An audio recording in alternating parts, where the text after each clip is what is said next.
कलाओं का होना मन के आंगन में नमी का होना है। ये वो नमी है कि जिसके होने से हम चुन पाते हैं धरती पर बिखरे हुए धूप के गीत। यही वो नमी है कि जिसके होने से हम समेट पाते हैं ओस पर टिके हुए इंद्रधनुष को। यही वो नमी है कि जिसके होने से हम गुनगुना पाते हैं बरसते हुए बादलों का मन। कहा भी गया है कि कलाएं इस संसार की समस्त शुभता का अनुवाद हैं। आइए रुख करते हैं कथक की उस वैभवशाली परंपरा की ओर जो अत्यंत लोकप्रिय है हमारे देश में। जानते हैं कथक के रायगढ़ घराने की विशेषताओं को अगली प्रस्तुति में।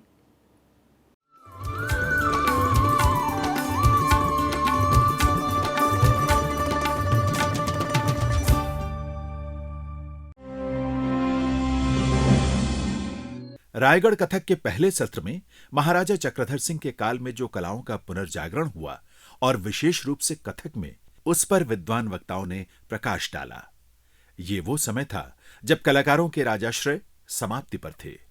उस दौर का स्मरण करते हुए रायगढ़ के कथक गुरु और शीर्ष नर्तक डॉक्टर भगवान दास माणिक ने कहा, रायगढ़ घराने के प्रख्यात गुरु पंडित कल्याण दास महंत जी से गुरु शिष्य परंपरा के अंतर्गत 8 वर्ष की आयु से ही रायगढ़ कथक की बारीकियों की शिक्षा दीक्षा ली। गुरुजी राजा चक्रधर सिंह का जीवन चरित्र और व्यक्तित्व की चर्चा करते थकते न थे। राजा साहब की विलक्षण प्रतिभा का बखान प्रसंगवश हमेशा ही वो किया करते थे। गुरुजी से शिक्षा काल से लेकर आज तक रायगढ़ घराने पर निरंतर शोध कार्य कर रहा हूँ। रायगढ़ घराने के विभिन्न पहलुओं पर मेरे मार्गदर्शन में अनेकों शोध कार्य हो चुके हैं। शोध कार्य के दौरान मैंने पाया कि कथक का वास्तविक पुनर्जागरण काल हमारा रायगढ़ ही रहा है। तत्कालीन समय में कथक लोग जब आजीविका की तलाश में इधर उधर भटक रहे थे, तब ऐसे संकट की घड़ी में रायगढ़ के राजा चक्रधर सिंह ने भारतवर्ष के सभी छोटे बड़े कथकों को अपने दरबार में ससम्मान आश्रय प्रदान किया। राजा चक्रधर सिंह बड़े ही दयालु और उदार प्रवृत्ति के राजा थे। आपके दरबार में सभी कथकों को पूर्णतः स्वतंत्रता थी। जिस समय कथक नृत्य अश्लीलता की ओर अश्लीलता में पूरी तरह डूब चुका था, ऐसे समय में राजा साहब ने कथक को एक अध्यात्म का स्वरूप दिया। हमारे यहाँ के हर रचना की जो नाम है वो आध्यात्मिक है, उसका अर्थ है, तो पूर्णतः उसको अध्यात्म रूप बनाया राजा साहब ने। वास्तव में देखें तो कथक का पुनर्जागरण काल और रायगढ़ के संदर्भ में इसकी व्याख्या करें तो पाते हैं कि राजा साहब ने प्रत्येक विषयों पर आधारित तथ्यपरक रचनाएं की हैं। राजा साहब द्वारा रचित रचनाओं का वर्गीकरण हमने इस प्रकार से किया है जो रायगढ़ घरानों की सर्वश्रेष्ठ विशेषताओं में है। मैंने राजा साहब की रचनाओं का कुछ वर्गीकरण किया है अपने समझ के अनुसार। पहली जो श्रेणी है राजा साहब की रचनाओं का, उसको मैंने प्रकृति प्रधान नाम दिया है। राजा साहब को प्रकृति से बहुत लगाव था, बहुत प्रेम था। वे हमेशा आखेट के लिए जाते थे तो अपने पूरे कलाकारों का दल लेके जाते थे और नेचर को वहाँ देखते थे। नेचर की उन्होंने बहुत सारी नेचर के ऊपर रचनाएं की हैं। दल बादल, घुमड़ बादल, चमक बिजली, कड़क बिजली, गीतांगी सावनी, बहुत सी रचनाएं, सैकड़ों। अब इसमें देखिए बादलों के ऊपर बहुत सारी उन्होंने रचनाएं की। गीतांगी सावनी, दल बादल, घुमड़ बादल, गीतांगी सावनी जो है वो बादल के प्रारंभिक दिनों के लक्षण से युक्त रचना है। इसी प्रकार घुमड़ बादल, भयंकर भीषण गर्मी के पश्चात जब बरसात का आगमन होता है तो काले काले बादल आसमान में मंडरा रहे हैं और उसके बीच बिजली की हल्की चमक, जो चमक बिजली के नाम से जिसकी रचना की, वो घुमड़ बादल, चमक बिजली एक दूसरे के पूरक हैं ये, और रिमझिम बारिश की फुहारें। इस घुमड़ बादल का ये प्रकृति है राजा साहब के अनुसार। रचना देखिए, घिंद्र गिरधी की टक, घिंद्र गिरधी की टक, घिंद्र गिरधी की टक, कता धागे ते कृधित। बरसात के मौसम में आसमान में बादल कैसे गिर रहे हैं, घिंद्र गिरधी की टक, घिंद्र गिरधी की टक, कता धागे ते कृधित, कातिर गिरधी की टक, तड़न दिट दिट दिख तटक दिगन, कता कता कता तिट तत दिन नादिन तिरदिन धाधा तिरदिन धाधा धा दिन नादिन तिरदिन धाधा तिरदिन धाधा धा दिन नादिन तिरदिन धाधा तिरदिन धाधा धा। एक जनमानस में उल्लास का वातावरण, जो माहौल पैदा करता है, ये दल बादल घुमड़ बादल की विशेषता है। वहीं दल बादल घुमड़ बादल श्रृंगार रस का प्रतीक है, वहीं दल बादल रौद्र रस का प्रतीक है। दल बादल में भयंकर वर्षा, मूसलाधार वर्षा और बादलों की गड़गड़ाहट की चीट से संबंधित रचना किया है राजा साहब ने। नगन धेत धे तड़न्न धाधा, बादलों की कड़कड़ाहट, नगन धेत धे तड़न्न धाधा, कड़ दे दे धड़न्न धड़ धड़ धगरगत धगरगत तिड़ तिड़ तिड़ तिड़ तड़ तड़ तड़ धगिन्नाड़ दे तगन्नदा ताधा तिड़कत घेतिर तगनता तिड़ घेतिर तानदा। इसका पूरा उन्होंने बिजली से संबंधित कड़क बिजली का कड़िता किड़ धागिड़ धागिड़ तिड़ तड़ी तड़ तड़, कैसी बिजली चमकती कड़कड़ा के उस बीच में भयावह स्थिति बन जाती है और मूसलाधार बारिश। तो कड़िता किड़ धागिड़ धागिड़ तिड़ तड़ी तड़ तड़ घिन्न घेगे तिड़ धागन कड़ान तू ना कतिर धाग है कि दित तकड़ तिड़ कत गिड़गिड़ धा गिड़गिड़ धा गिड़गिड़ धा, ये कड़क बिजली है। वहीं चमक बिजली गिड़गिड़ खान, बिजली के हल्की हल्की जो छोटी छोटी जैसे वीज करते हैं ना बिजली की चमक, वो उससे संबंधित है राजा साहब की ये रचना। दूसरी श्रेणी में मैंने प्राणी प्रधान रचनाओं रखा है। प्रकृति के उन्मुक्त वातावरण में स्वच्छंद रूप से विचरण करने वाले प्राणियों के आचरण और स्वभाव धर्म के अनुसार राजा साहब ने सैकड़ों रचनाएं की, जिनमें गजविलास, मत्तमयूर, नागरंग, नागराग, कलरव, मत्स्य रंगावती आदि बहुत सी रचनाएं हैं। एक मत्तमयूर आपके सामने रखना चाहूँगा। इसमें देखिए बोलों का जो प्रयोग किया है राजा साहब ने कि मयूर किस प्रकार अपने, देख घुमड़ बादल के अभी मैंने जिक्र किया, जब बादल आसमान में बादल उमड़ घुमड़ कर अटखेलियाँ करते हैं तो मयूर बादल की ओर देखकर किस प्रकार अपने पंखों को फैलाकर नृत्य कर रहे हैं, उसका चित्रण राजा साहब ने मत्त मयूर में किया है। नाम राजा साहब ने ऐसे ही नहीं रख दिया है, रखा है तो उसके विषय में मैंने कहा ना, रायगढ़ के हर घटनाओं में कथा वस्तु है और उस कथा वस्तु के कारण वहाँ की रचनाएं में नाटकीय तत्व है। तो बोल देखिए कहाँ रखा है, मत में धातर गधे की टिकट घेगे टिटता, मयूर अपने पंखों को फैला रहा है, धातर गधे की टिकट घागे टिटता, धान नदी की धातर गधे की टिकट घेगे टिट दिन दिन धातर गधे की टिकट घेगे टिटता न धात तक टिटता। जरा सही मयूर का आठ होती है, पेड़ों पे चढ़ जाता है तो धातर गधे की टिकट घेगे टिटता, धान नदी की धातर गधे की टिकट घेगे टिट दिन दिन धातर गधे की टिकट घेगे टिटता न धात तक टिटता, धातर गधे की दिन धड़न तक दिगन तक दिगन तक तिटकत धान न दिगन नरकत तिटकत थुथु गिरतक निगड़ा थुथु गिरतक निगड़ा थुथु गिरतक निगड़ा। देखिए थुथु गिरतक निगड़ा की विशेषता देखिए। एक और रचना अभी नागरंग, इसमें दिखाया गया था वीडियो में, नागरंग, नागों के ऊपर भी राजा साहब ने बहुत सारी रचनाएं की है। नागरंग, तो जब मैंने नागरंग का अध्ययन किया सोचा नागरंग नाम क्यों दिया है। रंग मतलब चंचल प्रवृत्ति, उसके जो चंचल स्वभाव से है उसका, तो नागों का रंग, नाग देवता एक स्वच्छंद वातावरण में एकांत सुनसान में अपनी बामी से निकलकर किस प्रकार विचरण कर रहे हैं, हवा खोड़ी कर रहे हैं, उसका चित्रण राजा साहब ने इस बोल में किया है। नागदेव अपनी बामी से निकलकर पहले देखते हैं चारों तरफ वातावरण शांत है, तब वो खुले मैदान में आकर तो क्रान किटतक तागी तिटकड़ान किटतक तागी तिटकड़ान कत घड़ान कत धा दिंगन तग धुमकिट तक तगिट तक धागे तिटक गदिगन धा तग धुमकिट तक तगिट तक धागे तिटक गदिगन धा तग धुमकिट तक तगिट तक धागे तिटक गदिगन। छोटी छोटी रचनाएं। एक रचना मैं आपको सुनाता हूँ प्रसंगवश, अभी वहाँ से, भव भंजन। जरा सी बोल है, बराबर लेके है, ना दिन दिन ना दिन दिन धागे तिटकिट तक धिकिट तिटकत गदिगन धगिट धान धा तिटकत गदिगन धगिट धान धा तिटकत गदिगन धगिट धान धा। मतलब बोल ने अपनी पूरी यात्रा की और उसके बाद सम पर आकर उसको मोक्ष की प्राप्ति मिली। वनस्पति प्रधान, राजा साहब ने वनस्पति नेचर में बहुत सारे पेड़ पौधे हैं, उनके ऊपर भी बहुत सारी रचनाएं की हैं। कुछ नाम मैं बताऊंगा। रक्त पुष्पी, रक्त पुष्पी राजा साहब ने जो लाल भाजी होता है ना, लाली भाजी, उसको मैंने वर्णन किया तो वो लाल भाजी के उससे मिला। हेम पुष्प, गंध पुष्पी, जवा कुसुम, करकोट की जो ककोरे की सब्जी खाते हैं हम लोग, उसका नाम है। नायक प्रधान रचनाएं राजा साहब ने की। पुरंदर, भूतनाम, भूतनाथ, नटाभरण, नर्तकानंद, मैत्रावरुण, ये सब नायक प्रधान रचनाएं हैं। नायिकाओं के ऊपर उन्होंने बहुत सारी रचनाएं की है, पर उन्होंने काव्य या दोहों को नहीं लिया, बोलों से नायिकाओं का चित्रण किया है। अभी सारिका नायिका का बड़ा सुंदर एक कथा वस्तु उन्होंने नर्तन सर्वस्त्र में दिया है कि एक कृष्णा भी सारिका नायिका अंधेरी रात में काले वस्त्र पहनकर अपने मोतियों का हार उतार देती है कि कहीं चमक में ये मेरा स्वरूप न दिखे, छुप कर किस प्रकार नायक से मिलने जाती है। तो ये जो राजा साहब ने रसपरण पुष्पाकर में अभी सारिका नायिका लिखा, उसका देखिए, धीने गिने तक तक धीने गिने धीरे के गिद गिने धा, धीने गिने तक तक धीने गिने धीरे के तक तक धीने गिने धागी तक धीने गिने धागी तक तक धीने गिने तक धागी तक धीने गिने तक धीने गिने ढान घिड़े ना धीने गिने ताकि धीने गिने। यहाँ देखिए इन्होंने पिपीलिका यति का सहारा लिया। पिपीलिका यति मतलब चींटी किस प्रकार से चलती, कहीं रुक जाती कहीं तर जाती, तो इस प्रकार उन्होंने रवि सारिका नायिका की रचना की। इसी प्रकार आड़ी रास विलास, नायक नायिका जब मिलन का अवसर आता है तो नायिका आड़ी चलती है, उनके बातों को न मानती है, अपनी बातों को मनवाती है। तो कैसे, धिकिट तक न तान धा तकिट धा घेतिट धा घेंत धा दिगदिंत धात्रक देखट धन घेन तिटकतान तकदती तक कड़ान धा। जरा सी बोल में राजा साहब ने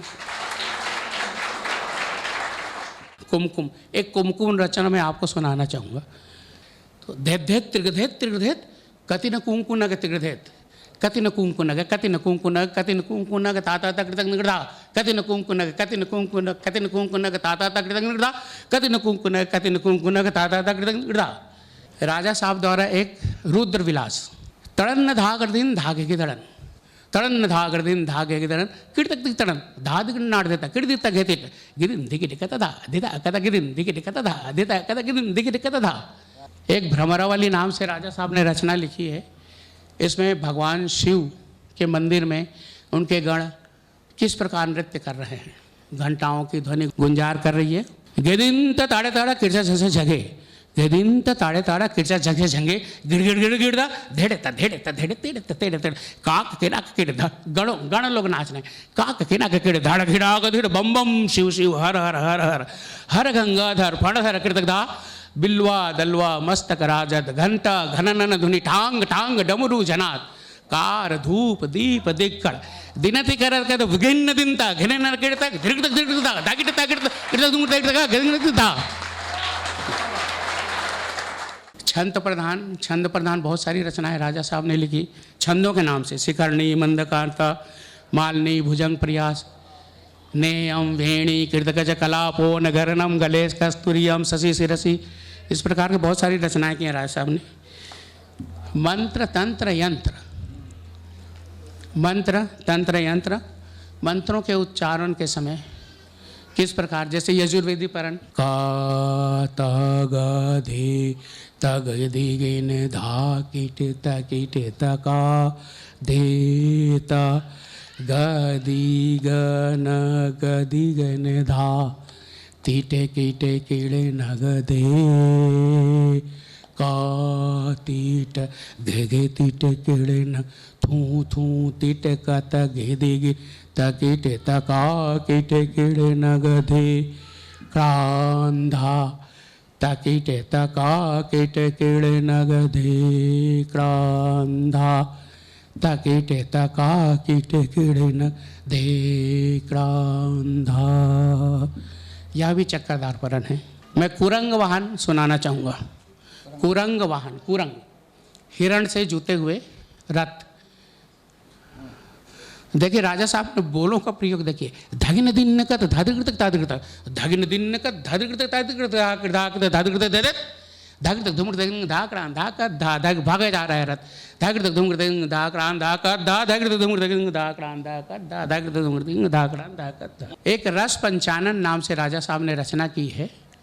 रस पंचानन ये खंड जाति का रचना है। 5 की चाल कातिट कद घे घेती तक कधिगिट घेतिट तगन धिगिट तगन तगति ट नगन नगन नग तिरगिट नक तक नक तगति ट धागिट तक धूम गिरता धुंग आगे गे गिरता गिरिन तक डर के नग नग नग नग दे दे धान धा तिरगिट तक धगति ट तड़ी तक गिर धान धा कातिट घे घेती ट चक्रधार परण। मैं एक मूरज परण पुष्पाकर से दर्जा आपको सुना रहा हूँ। धा तीट तीट धीट घेड़ नक धगन धान घीन कता तक धधि गन धीट घीड़ न धिकीट तकीट धित धित धित धगन धान घीन कतान कत्ता धेत धेत कीट तक धा दे धेत कीट तक धा धेत धेत कीट तक धा तिट तिट तिट घेड़ नक धगन धा घिन कतान तक गदिगन धीट घेड़न धिकिट तकिट धित धित धित धगन धान घिन कता कत्ता धेत धेत कीट तक धा धेत धेत कीट तक धा धेत धेत कीट तक धा तिट तिट धिट घेड़ नक धगन धान घिन कथा तक गदिगन धिट घेड़न धिकिट तकिट धित धित धित धगन धान घिन कथा न कत्ता धेत धेत कीट तक धा धेत धेत कीट तक धा धेत धेत कीट तक धा तिट तिट तिट घेड़ नक धगन धान घिन कथा न तक गदिगन धिट घेड़ नक धिकिट तकिट धित धित धित धगन धान घिन कथा न कत्ता धेत धेत कीट तक धा धेत धेत कीट तक ये धेत कीट तक धा। इसका नाम हस्त शिखर, राजन साहब ने इसे हस्त शिखर के नाम से लिखा है, जो शिखर की तरह इसकी लय चलती जाती है और 12 गुण तक इसका लय उन्होंने बताया है उसमें। जोड़े के परण, बहुत सारे जोड़े के परण लिखे गए राजा साहब ने। वहाँ उस तत्कालीन समय में जितने भी गुरु थे सबको राजा साहब देखते सुनते थे और कुछ परण ने उनको जो पसंद आती थी उनके अनुकूल ही वो रचनाएँ किया करते थे। वो जोड़े के परण से नाम से जाने गए, आप सभी को पता है। फिर भी मैं किरतक थुन थुन लखनऊ का परण का जोड़ा पढ़ता हूँ। किरतक थुन थुन नाती तेटा धा दिन तक कृधा दिन तक का तिट धा दिन तक का तिट धा दिन तक कृधत धा दिन तक का तिट धा थुन तदा। इसका जोड़ा बनाया राजा साहब ने। झिनकिट कुकू तिद्धि तत्ता, देखिए किरतक थुन थुन नाती तेटा झिनकिट कुकू तिद्धि तत्ता, झिनकिट कुकू तिद्धि तत्ता ता थुंगा तक का थुंगा ता को झी को ता तकू को झिन्ना थुंगा झिनगिड़ तथई त तथई त तथई त तथई त तथई त तथई त तथई। इन जोड़ों के अलावा राजा साहब ने बहुत सारी भाव प्रधान कवित्व और भावगीतों की रचनाएं भी की हैं, जिसमें अष्टनायिका और न रस विशेष उल्लेखनीय हैं। राजा साहब ने ताल तो ही निधि में बहुत सारे तालें लिखी है, 1 मात्रा से लेकर 380 मात्रा तक की असंख्य। एक ताल उसमें से मैं सुनाना चाहूँगा। 52 मात्रा का ताल है, मृदंग भूषण ताल का नाम है। धा ता दित ता गे ता गे धा धा केटे धा के तेटे ता के तेटे धागे तेटे तागे तेटे धाकेट ताकेट तेट धेत धेत धिकिट धीना ना तकिट धीना ना धा। कितनी खूबसूरत ताल है। तो ताल तो निधि ग्रंथ है, एक तालों की सरिता निराली, राग रत्न मंजूषा ग्रंथ है, राग रागनी की कहानी। कार्तिक कल्याण दोनों आँखों की ज्योति तेरी। कार्तिक कल्याण को राजा साहब मेरी आँखों की ज्योति है कहते थे। एक बार दिल्ली कॉन्फ्रेंस में दतिया के महाराज ने उनको बोला था कि इनको आप कुछ दिन के लिए हमें दे दो, तो बोले आप एक कुछ दिन के ना, मैं एक पल के लिए इन्हें नहीं देख सकता, कार्तिक कल्याण तो मेरी दोनों आँखें हैं। तो कार्तिक कल्याण दोनों आँखें की ज्योति तेरी, दास फिर तू लाल बर्मन आँखों प्राणों से प्यारे अति। दास फिर तू लाल बर्मन प्राणों से प्यारे अति। कला के पूजा में रत्नित, कला के पूजा में रत्नित प्राणों की आहुति दी। उस राजा ने कला की पूजा करते करते अपने प्राणों का बलिदान दे दिया। तो कला के पूजा में रत्नित प्राणों की आहुति दी। चक्रधर सम्राट संगीत, संगीत सम्राट राजा थे। 1936 इलाहाबाद कॉन्फ्रेंस में उन्होंने संगीत सम्राट की उपाधि दी गई थी। तो चक्रधर सम्राट संगीत, दास करे वंदन तेरी, दास करे वंदन तेरी। रायगढ़ कथक के इस राष्ट्रीय सेमिनार के मूल विचार के प्रणेता श्री संतोष चौबे हैं और इसे अवधारित, मंच नियोजित और साकार करने वाली हैं डॉक्टर चित्रा शर्मा। स्वयं कथक की अध्येता और विदुषी डॉक्टर शर्मा ने इस ऐतिहासिक आयोजन पर अपने विचार इन शब्दों में प्रस्तुत किए। राजा साहब जो हमेशा ही कथक की कथा या अर्थमय प्रस्तुति को लेके ही वो ज़्यादा चिंतित रहते थे, क्योंकि उस वक्त दरबारों के आश्रय होने से कथक में एक रूढ़िवादिता, आ गई थी। जब उनको नज़र आई तब उन्होंने अपने आके लोक कलाकारों को शिक्षा दी, उनको अपने गुरुजनों द्वारा उनको एक दिशा दिखाई, और जिसको हम कहते हैं कि कथक का खास तौर पर पुनरुद्धार और पुनर्जागरण हुआ। कथक में हमारे जो कथानक को कहने का ही महत्व है, और उसकी पढ़ंत से ही आपको उसका कथानक नज़र आ रहा है। तो हमें अपनी प्रस्तुति जब भी हम करें तो सबसे पहले हमारी खूबसूरती पढ़ंत के साथ होना चाहिए। इस अवसर पर आयोजन में उपस्थित थीं विदुषी डॉक्टर चेतना ज्योतिष ब्योहार।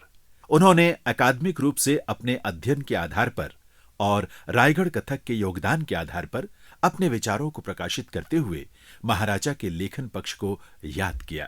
जैसा कि हम सभी जानते हैं, संगीत यानी गीत, वाद्य और नृत्य की जो वर्तमान परंपरा है, वर्तमान जो हम जिसको आज सो कॉल्ड क्लासिकल बोलते हैं, क्योंकि शास्त्रों में क्लासिकल या नॉन क्लासिकल या शास्त्रीय या अशास्त्रीय जैसा शब्द नहीं मिलता। तो ये जो लेकिन जिसको हम आज शास्त्रीय परंपरा कहते हैं, वो लगभग 16वीं शताब्दी में इसका प्रादुर्भाव हुआ। अभी वाली जो परंपराएं चल रही हैं और हम विशेष रूप से नृत्य पे आते हैं, तो हम देखते हैं कि हम कथक के परिप्रेक्ष्य में अगर बात करें तो हमारा जो छत्तीसगढ़ का ये पूर्वी प्रांत है, ये अपने कलानुरागी नरेशों की उदारता, सहृदयता और कला प्रेम के कारण 20वीं शताब्दी में कला जगत के आकर्षण और उसके संज्ञान में लाया गया। आज हम घरानों की बात करते हैं, जयपुर, लखनऊ, बनारस और अब रायगढ़, तो ये ध्यान देने की बात है कि नृत्य वही किंतु उसकी आत्मा वही, किंतु तत्त देशीय जो परिस्थितियाँ और परिणाम प्रभाव होते हैं उसके फलस्वरूप शैलियाँ निर्मित होती हैं। एक तो सबसे पहली बात जो उसका मूल पुरुष होता है वो वाग्गेयकार श्रेणी का व्यक्ति होना चाहिए। वाक, गेय, कार। वाक होता है उसका टेक्स्ट पोर्शन, मातु, जिसको संस्कृत और या शास्त्र परंपरा में मातु कहा जाता है। मतलब कि लिखने वाला, उसको धुन में भी बैठाने वाला, चाहे वो बोल हो, और उसको अंग निर्मित करने वाला और उसका प्रदर्शन भी करने वाला। तीनों में पारंगत व्यक्ति ही वाग्गेयकार की श्रेणी का कहला सकता है। और इस तरह के नायक हमारे राजा चक्रधर सिंह थे। इसलिए उनकी जो उद्भावनाएं थीं, जब उन्होंने अपने समय में वो उद्भावनाएं की नृत्य के प्रसंग में, उनका अभ्यास और प्रदर्शन अगली 3 पीढ़ी और चौथी पीढ़ी भी कर रही है, पहली बात। और तीसरा एक आवश्यक तत्व होता है कि इन सारी प्रयोगात्मक जो उनके योगदान है उसका उन्होंने लिखित विवरण दिया। सिर्फ और सिर्फ रायगढ़ ऐसा स्थान था जहाँ की विभिन्न ग्रंथों का बहुत ही सिस्टमैटिक प्रणयन किया गया। प्रकाश पोथी के बारे में हम सभी ने, हम भी स्टूडेंट से तब पढ़ते थे, और कहा गया कि दीमक नाम का कीड़ा खा गया। खा भी गया तो किसी ने तो देखा होगा खाने के पहले, लेकिन हम उसमें ना भी जाएं अगर, तो हमारे यहाँ के जो 4-5 ग्रंथ हैं वो तो बाकायदा बहुत सारे रिसर्चर्स ने देखे हैं। आशीर्वादम गुरुजी ने रायगढ़ घराना नाम की एक पुस्तक अंग्रेज़ी में मेरे ख्याल से 85-86 में प्रकाशित हो गई थी, वो काम किया था उन्होंने। बहुत ही व्यवस्थित और बहुत ही समृद्ध शास्त्र रायगढ़ नरेश चक्रधर महाराज ने बनवाया था। एक व्यक्ति की कृति नहीं, लेकिन उन्होंने संकलन और करवाया किस तरह से था, इसका पूरा विवरण ग्रंथों में मिलता है। गुरुजी बतलाते भी थे कि पूरा एक विभाग बनाया था उन्होंने इसके लिए। महाराज जी के कंट्रीब्यूशन के अलावा एक पुराना ग्रंथ ये भी मिलता है जिसमें आज जो हम कथक नाचते हैं वो डिट्टो, उसमें आप देख सकते हैं गतनिका, गतभाव, बोल हो, तिहाइयाँ हो, नायिकाओं के वर्णन हो, इत्यादि बातें वहाँ शब्दशः दी गई हैं। और वो जो राज गायक थे डाया शिवराम, वो ये भी कहते हैं कि मैं यहाँ पर सिर्फ कॉपी पेस्ट नहीं करूँगा, पिष्ट पेशन नहीं करूँगा। और इसीलिए उन्होंने जो परंपरागत नाट्यशास्त्र या रत्नाकर, संगीत रत्नाकर या नर्तन निर्णय इत्यादि में जो परंपरा है, अभिनय दर्पण में परंपरा है, उन्होंने कहा ये सब तो लिखा हुआ है, मैं इसके अलावा जो कुछ आज देख रहा हूँ उसके बारे में विवरण दूंगा। और वो आश्चर्यजनक रूप से वही है जो आज हम सब नाच रहे हैं। कथक किसी ने नहीं कहा, ये देखिए राजा साहब ने भी नहीं कहा, क्योंकि तब तक नामकरण हुआ ही नहीं था। 1940s में सभी जितनी नृत्य विधाएं हैं अपने यहाँ की, उसका नामकरण हुआ, कथक भी उनमें से एक है। संगीत रत्नाकर में आप लोगों ने पढ़ा ही होगा कि नर्तनम ताप पर कर्तनम कहा गया है। वो उस तरह का विभाजन नहीं देते, नाट्य नृत्य जो हम सिलेबस में आज पढ़ते हैं वो विभाजन नहीं है। और राजा साहब भी नाट्य नृत्य को फॉलो नहीं करते। नर्तन कहते हुए उन्होंने नटन और नृत्य की बात कही है। और उसके बाद में तांडव और लास्य के भी विविध वही भेद बताए हैं, त्रोटक, विलंत और गति। 16 श्रृंगार 32 आभूषण में भी उनका कंट्रीब्यूशन, ये संगीत दर्पण में एक हुआ था।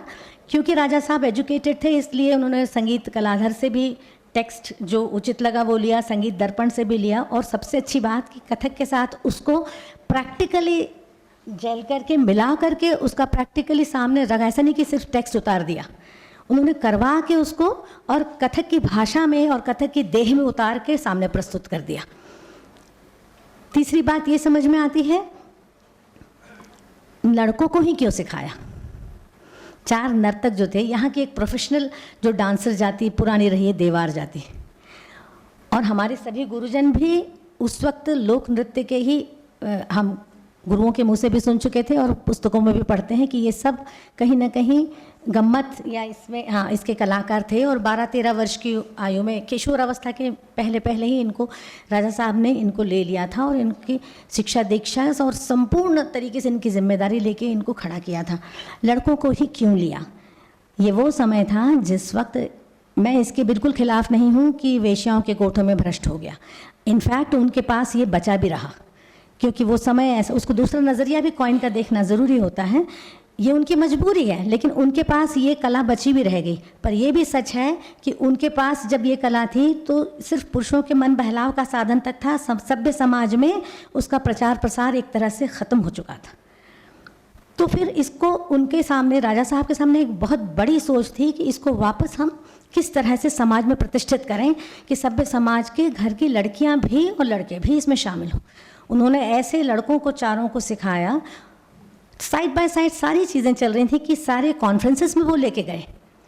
एजुकेशन क्योंकि उनके पास था, एक क्रम उन्होंने तैयार किया, नृत्य का पुस्तकें लिखवाई और उसका प्रैक्टिकल जो करके दिखाना चाहिए वो उन्होंने यूं ही प्रोग्राम्स नहीं करवा दिए, लेकिन विद्वानों की सभाओं में ले जाके सेमिनार्स में और संगोष्ठियों में उनका प्रदर्शन करवाया और मोहर लगवाई कि ये है कथक। तो एक ये भी चीज़ समझ में आती है कि किस तरह से उन्होंने दूरगामी, एक दूरदृष्टा नरेश किस तरह से आगे आने वाले समय की आहट को देखता है। स्वातंत्र्योत्तर जो एक स्वरूप होना चाहिए कथक का, वो भी मुझे ये समझ में आता है। घराना ठीक है क्योंकि वो उसकी एक शैलीगत विशेषता है, मगर घराने में जकड़ के आज सच बोलें तो क्या लखनऊ उसी नज़ाकत से नाचा जाता है? तो एक एजुकेटेड राजा ये देख रहे थे, क्योंकि उस समय तक 1901 में शायद मौला बख्श ने बड़ौदा में गायन समाज की स्थापना कर ली थी। इंस्टीट्यूशनल सिस्टम आ चुका था इंडिया में। और सबसे बड़ी बात एक और जो लगती है कथक को के एकल स्वरूप की, सोलो डांस फॉर्म है कथक, शुरू से था। आज आप देखेंगे बहुत कुछ कोरियोग्राफी होती है, एकल नाचने का मादा भी खत्म हो गया है। मुझे ये लगता है एक और चीज़ जो आंतरिक बनावट, दो, एक तो बाहरी तौर पे इसको सम्मानजनक स्थान और आने वाले समय के हिसाब से आंतरिक बुनावट को लेकर के बहुत सजग थे। आंतरिक बुनावट जो जिस तरह से नृत्य के तकनीकी पक्ष हैं उनकी आंतरिक बुनावट के प्रति वो बहुत सजग प्रतीत होते हैं, बहुत सहज भाव से, किंतु बहुत कहना चाहिए एक मास्टर की जो कड़क नज़र होती है वो रखते हुए उन्होंने हर चीज़ को पैमाने पे तौला और तब फिर पास करके मोहर लगा के शिष्यों में उसको प्रतिपादित किया। मैं इतना कह के आप लोगों से अनुमति चाहती हूँ।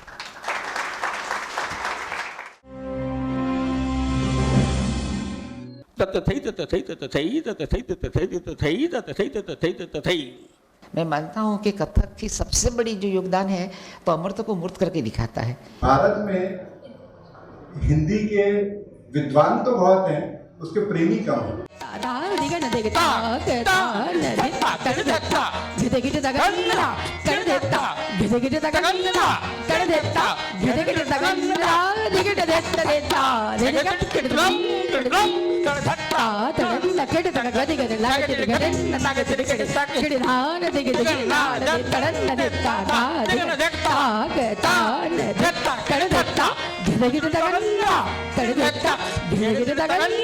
तड़े